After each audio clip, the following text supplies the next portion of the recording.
Welcome to Off the Page, the show where we talk with Colorado authors to get the story behind the story. My name is Stacy McKenzie. I'm a librarian here at Mamie Dowd Eisenhower Public Library in Broomfield. And today we have Johanna Parkhurst on the show today with her 2 books. Johanna, thank you so much for being on the show. Thank you so much for having me. I'm very excited to be here. We have 2 wonderful books that we're going to talk about. But first, let's talk about you a little bit. What are you doing when you're not being an author? Yeah, great question. So I actually am a trained teacher, and I've been working in middle school education for the last 11 years. And people always ask, like, well, how does that work out, teaching and writing at the same time? And I always joke that the minute I leave teaching, I will no longer have anything to write about because I write young adult, and all of my best ideas tend to come from things I'm watching my students go through, or ideas that they have, or things that they're telling me about and want books about. So it's a really wonderful balance of careers for me, and I really, really enjoy it. So you really are kind of living what you write, because sometimes I think it must be difficult for an adult to write young adult, but you've got all that material right in front of you. I mean, I think it really helps a lot. One of the hardest things I find as an adult writer, writing young adult, is making sure the voice is right. And I think most adult writers who work in the young adult world say that voice is a really important piece of it. So I pay a lot of attention to how vernacular changes and the way my students are speaking and the way they talk to each other. And obviously, like, teen language changes as fast as adult language does, and that's one of the hardest things to keep up with.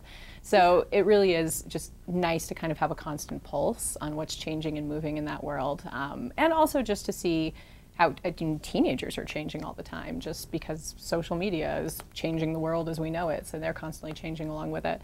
And it's nice to feel like I have some insight into that world as we go along, and the world keeps changing. And figuring out what's hip and cool and what the right, like you said, the voice, the words, they change constantly.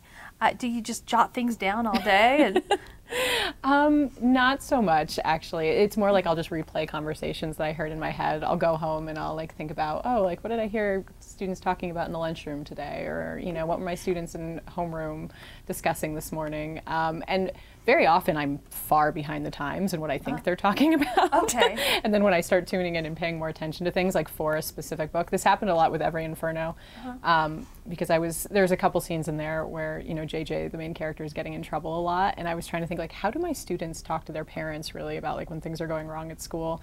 So I started tuning in more to the way they would talk to me about, well, I have to tell my dad this happened. And I actually remember changing a lot of the language in that book based on just different, not even vernacular so much, but just as like the tone they would use when speaking to their parents and how their parents would respond and things like that. So it's an evolving, as you're writing the book, you're kind of learning as you go. Yeah, Zeb Pike is the funniest example of that, because I started Here's to You, Zeb Pike 10 years before it saw publication. And I went through periods where I wasn't working on it and periods where I was. But you can imagine what changed in 10 years. When I started writing that book, the internet was not what it was today. Like, texting was barely what it was today. Like, most of my students didn't even have cell phones then, or not like the cell phones that they have now.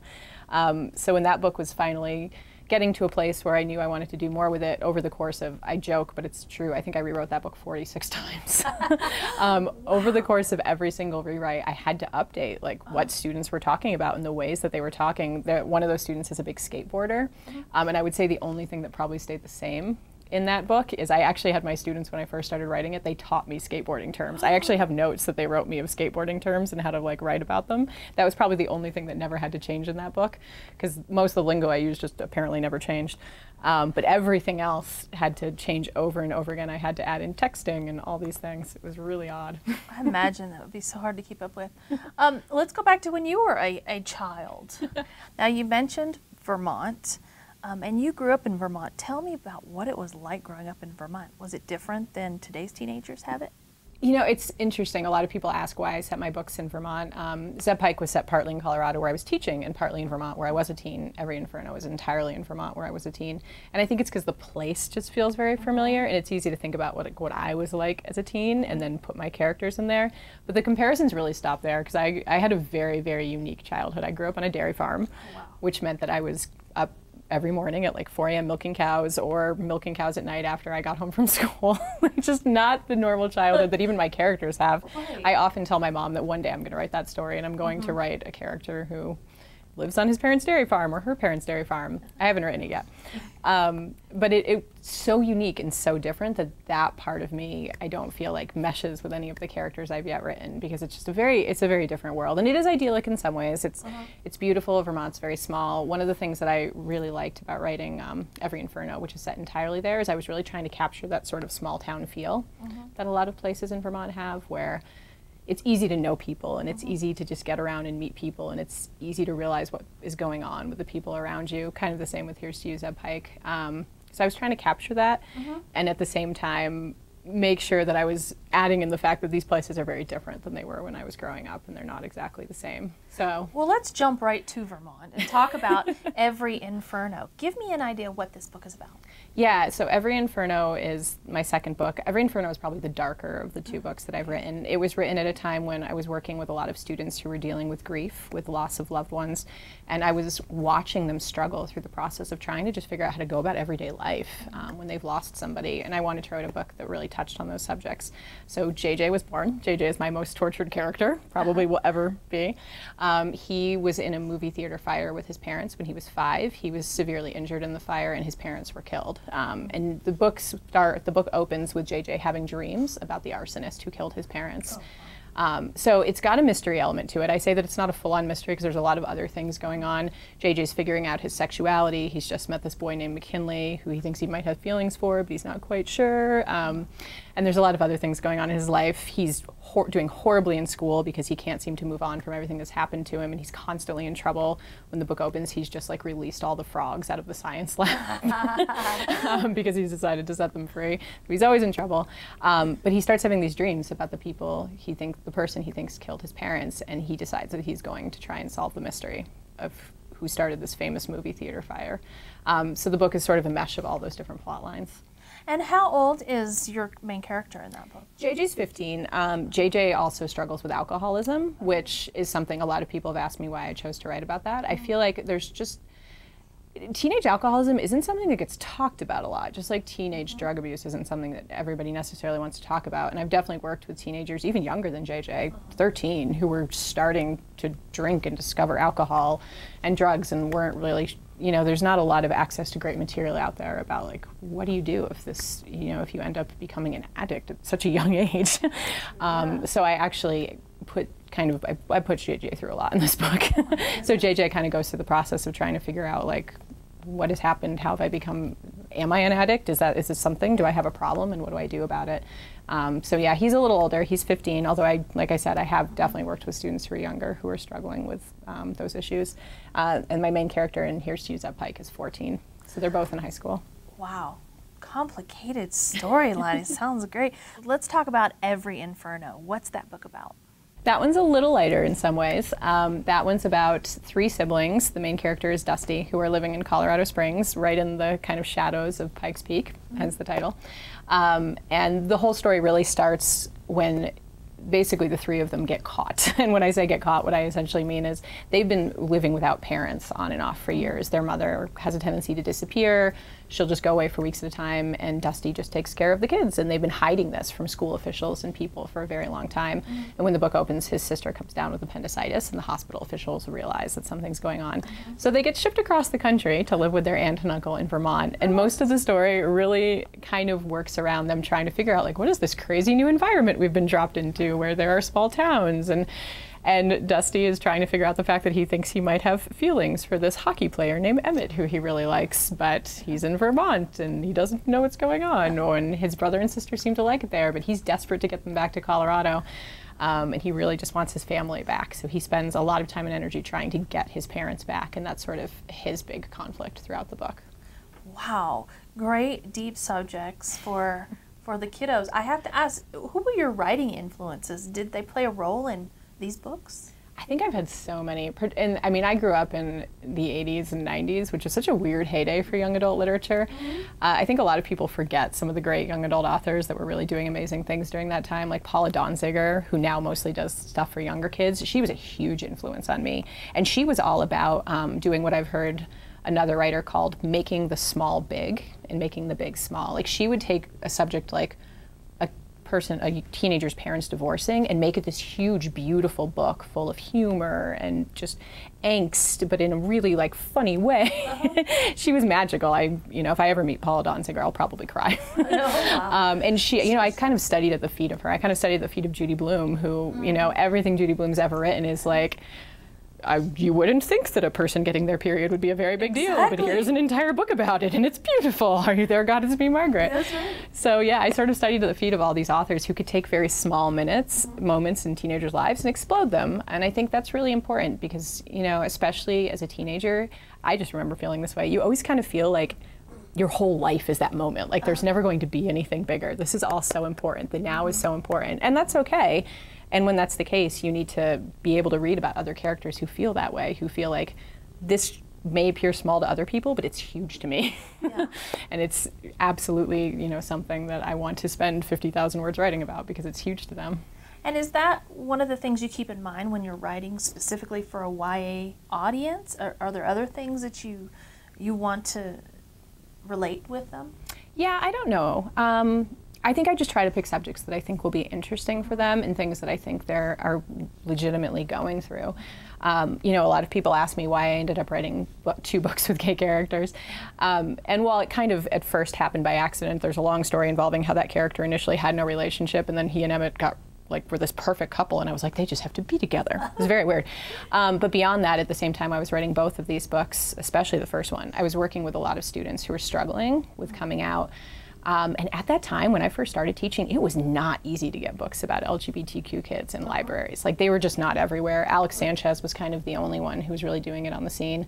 And even his books, like, you couldn't find them in a lot of libraries.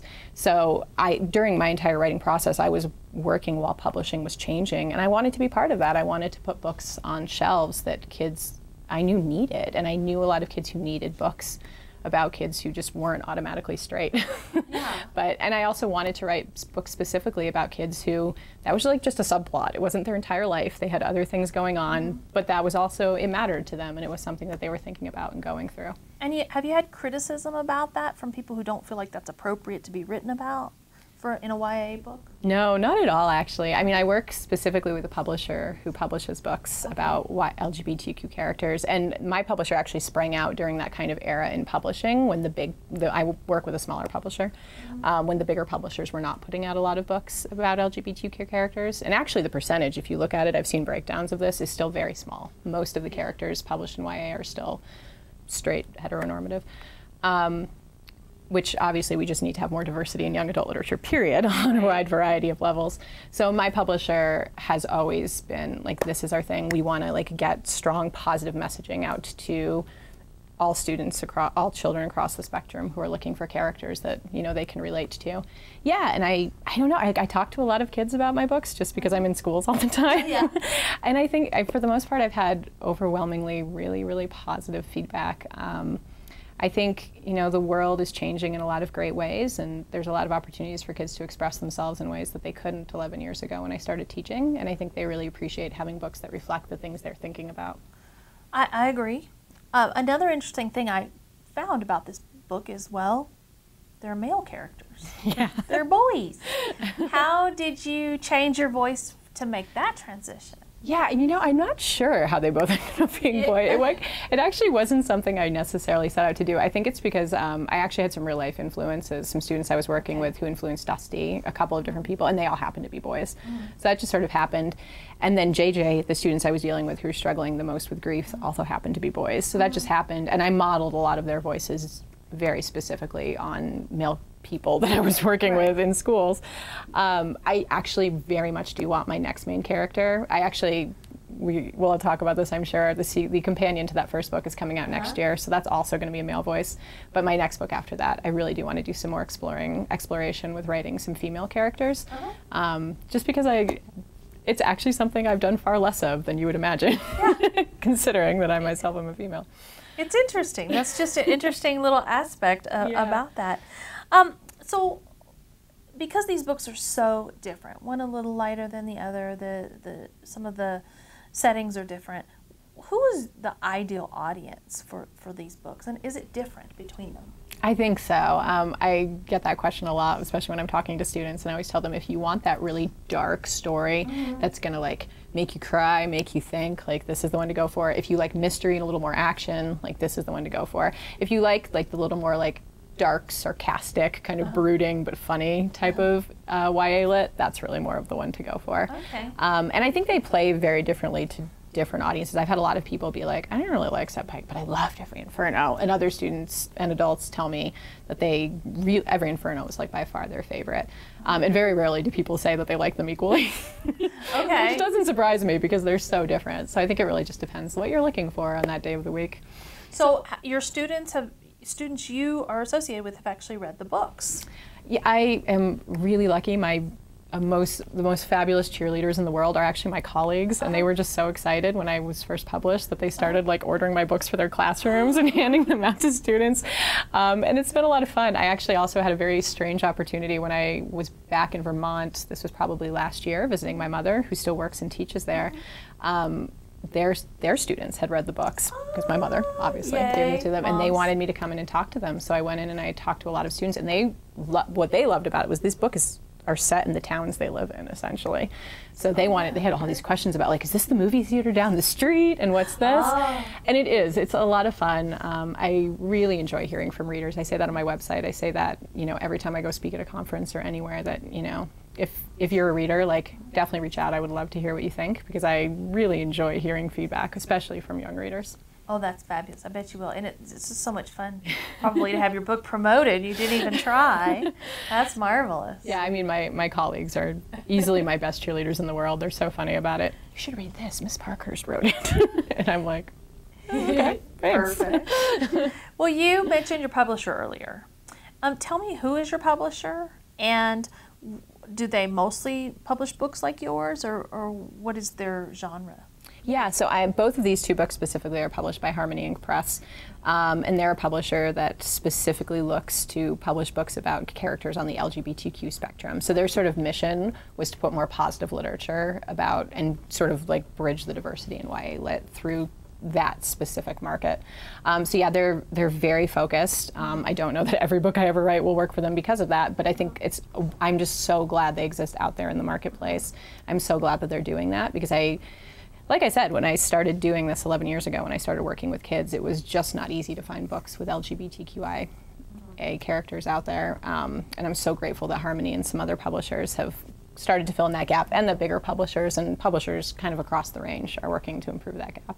It's really great to see. And the publishing process, as a cold, dry process, how did that work for you? Sometimes I hear that writing is the easy part and the publishing is kind of tough. Yeah, for me it was so exciting. I mean, I don't think I'll ever forget the day when that book finally sold and it got contracted, because it had been, from start to finish, 10 years. So it was absolutely crazy to sign the contract for that book and just say, like, this is actually going to be a real book in print that people can read. It's nuts. So I think I was just kind of like in a daze the entire time that one was going through. And it's a really interesting process. I tell my kids all the time that, you've never seen true editing until you've worked with like multiple professional editors who are like arguing about you with commas obsessively and like sending you line edits that are like every single line is like, we want this, changed and moved and directed. And for me, it's great because I really love constructive criticism in my writing. I love being able to improve as a writer. And I also just really enjoy having that back and forth with people about my books. So I loved it from start to finish, but it was definitely a whirlwind. And it's definitely one of those things that I think for the third book, when the third book comes out next year, I'll be able to like actually process it a little more, because these two came out very quickly. That one sold and this one sold right after it. They almost went as like, it was close to a package deal. So both processes went really fast. Well, that's actually okay. I guess you'll have more experience under your belt with the next one. Yeah, I hope so. And I hope the next one will be better. I hope every book I ever write, they just get better and better and better. And so Here's to You, Zeb Pike took 10 years to write? Well, I mean, on and off. I started it the first year I started teaching, and in my 10th year of teaching was when I finally sold it. It was probably like 6 years on and off of me like giving up on it, working on other things, letting it go, that book was rejected so many times by so many agents and publishers. I've lost count, but I think it was rejected at least 85 times. Okay, all right. That's a good lesson. I used to save all my rejection letters. I mean, I tell students all the time, especially my writing students, like, you need to learn early and often that like writing just gets better and better the more you do it, and your first draft is probably never going to be your best draft. Right. There might be a few writers out there who get really lucky with that, but I don't think that's the majority of people. Yeah, so it was getting rejected left and right. It was a really long process. I'd given it up from time to time. And then actually the breakthrough for me really, ironically, it was the Amazon Breakthrough Novel Award, which is this award that Amazon.com does for new authors, where essentially if you've written a manuscript, you can send it in and they pick like their top 50 and it's a really public contest, so a lot of agents and publishers see it. And that book happened to land in like the top, I forget what, but it was a semi-finalist or something like that. And after that, all of a sudden I stopped getting rejection letters and I started getting letters of interest. And that was what really kind of flipped everything for me. Oh, that's fascinating. Yeah. So that's terrific. Amazon, that everybody's heard about, recognized your book, and of course that made it a little more exciting for everybody, of course. That was a fun ride and a very cool experience.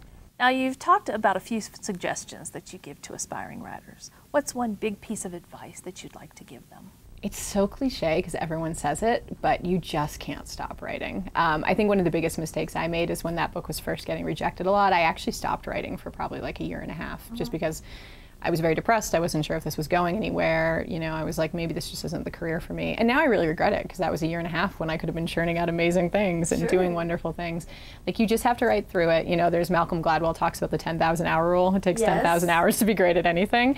You just have to do the work. You have to write for the 10,000 hours and get a lot of good feedback along the way and seek out the criticism and take the criticism and not let it shut you down and just keep going. And I really do think that's the key.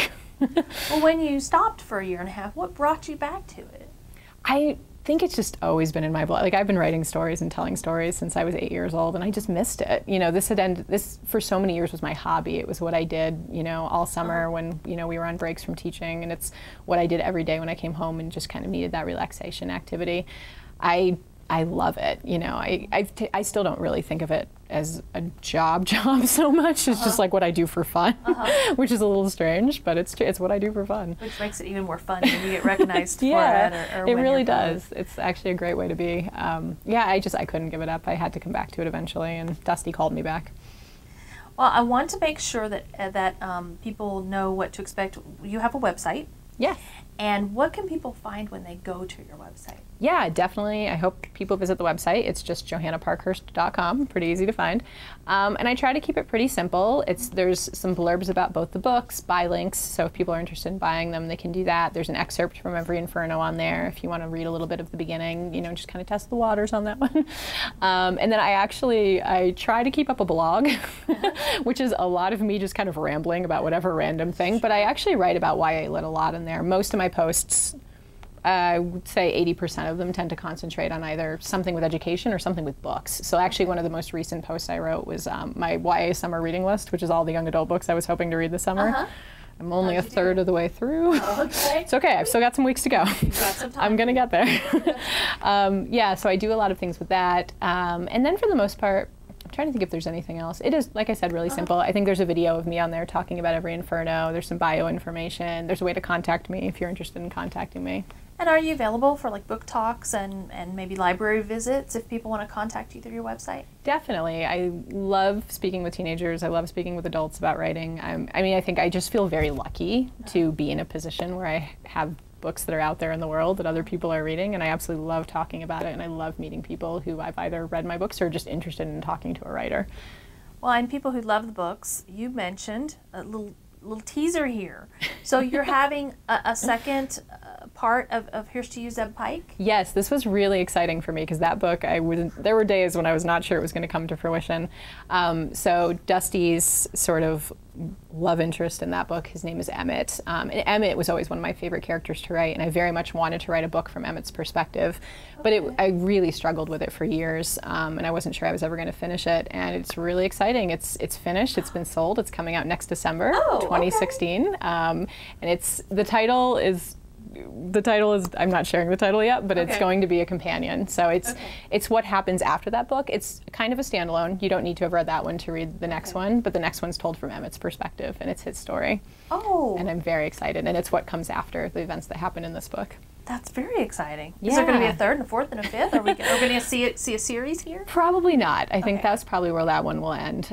Like I said, I really want to, there's some other projects I'm sort of in the works on right now. I'm really excited about the next YA book that I'm working on, which will hopefully have a female protagonist. So I think that's going to probably be the end of those boys. And people always ask if there's going to be a sequel to every Inferno, and that one's pretty much done. I feel like that story sealed up pretty nicely at the end, and I wouldn't want to try and take it apart. But yeah, I am very excited. December of 2016. Oh, we're excited too. And you mentioned other projects, and they sound like they're kind of just floating around. You know, how for someone who is an aspiring writer, you've got a lot of ideas. How do you nail those down? How do you get on a forward motion? I have to be pretty disciplined about it, just because I'm also a teacher, so I have limited time. So I actually have a very set schedule of like when I write, when I get up. So I try to get up really early in the morning. Usually I aim for no later than 5. Some days I make that, and some days I don't. That's those Vermont days. Yes. And then I'll write for, you know, an hour and a half or so before I have to go to work or whatever it is. And then I have like set hours on the weekends. So I'm very disciplined about it. I try to plot out my projects ahead of time. I know when new projects are going to start, when my editing cues and things like that are going to happen with publishers. And I try to be very disciplined about the whole thing. Sometimes that works better than others. But I think another thing I often tell aspiring writers is something that really changed things for me was doing National Novel Writing Month, which is in November. So up until I did National Novel Writing Month, I was really bad at meeting what they called word count goals of like saying, I'm actually going to write 3,000 words. I was much more loosey-goosey about it. I was much more like, I will write when the words come to me, and if I sit here for half an hour, then that will be fine. And it often slowed down my process. It meant that I was always like editing as I was going, which sometimes you're kind of like shutting yourself down creatively when you do that. So National Novel Writing Month, when I did it, this was probably 2 years ago, actually changed my entire writing process, because it forced me to say, no, I'm going to write 2,500 words today. Even if they are the worst things I've ever written, I'm going to write them. And it just really made me an even more disciplined writer. I'd always been what I call a binge writer before that, where I would write these like huge chunks of things and then like not look at it again for a week. And sometimes I still do that, but I am now much better when I want to set daily goals at being able to do that. So yes, I think my binge writing days, as much as I still do that, are a little more behind me. And apologies to all the college professors who tried to train me out of that years ago, and I wasn't having it. It's not going to happen. Yeah. I've been won over. That's good. Wow, that's a fascinating process, and every writer has a different process. Yeah. Thank you so much for being on the show, Johanna. It was a pleasure. Thank you so much for having me. I had a wonderful time. It's been a pleasure. I want to thank my author, Johanna Parkhurst, for being on the show today with her books, Every Inferno and Here's to You, Zeb Bike. Check your local libraries for the books that we talked about on today's show, and join us for more next time on Off the Page.